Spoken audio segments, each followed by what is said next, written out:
കേരള ജീപ്പില് എന്തിനാണെന്നാ ഒരുത്തനെ ഇടിച്ച് കൊല്ലാൻ നോക്കിയതിന്? എന്റെ സ്വഭാവം വെറുതെ ചീത്തക്കരുത്. ഏട്ടഞ്ഞ് കഴിഞ്ഞ പിന്നെ തല്ലുകൊള്ളാൻ നിർത്താറില്ല ഞാൻ.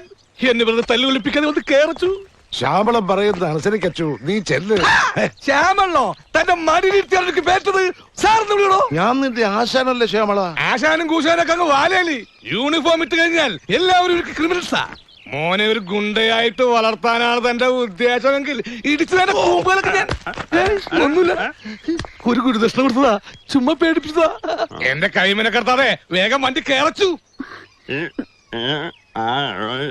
എന്ത് ഇത് കേസാക്കാൻ ആരാ പരാതി തന്നെന്ന്?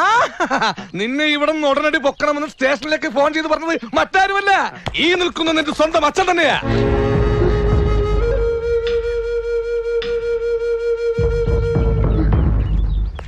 ശരിയാടാ, ഞാൻ തന്നെയാ വിളിച്ചു പറഞ്ഞത്. മറ്റൊന്നും കൊണ്ടല്ല, ഇതറിഞ്ഞ് അപ്പോ എങ്ങാനും വന്നാൽ അത് കണ്ടു നിൽക്കാനുള്ള കരുത്ത് എനിക്കില്ല. ഈ കേസിൽപ്പെട്ട് നീ സ്റ്റേഷനിലാണെന്ന് അറിഞ്ഞാൽ അവൻ അങ്ങ് തണുത്തോളും. നിനക്കിപ്പോ ഏറ്റവും സുരക്ഷിതമായിട്ടുള്ള സ്ഥലം ശ്യാമളന്റെ സ്റ്റേഷൻ തന്നെയാ. ഒരു അഡ്ജസ്റ്റ്മെന്റ് അച്ഛൻ ഒന്ന് സഹകരിക്കണം. കൈക്കൂലി വാങ്ങിച്ചിട്ട് പറയല്ല. അടുത്ത ഭാര്യയിൽ ശ്രീകൃഷ്ണനാക്കാമെന്ന് ആശാന്റെ ഓഫർ ഉള്ളതുകൊണ്ട് പറയാ.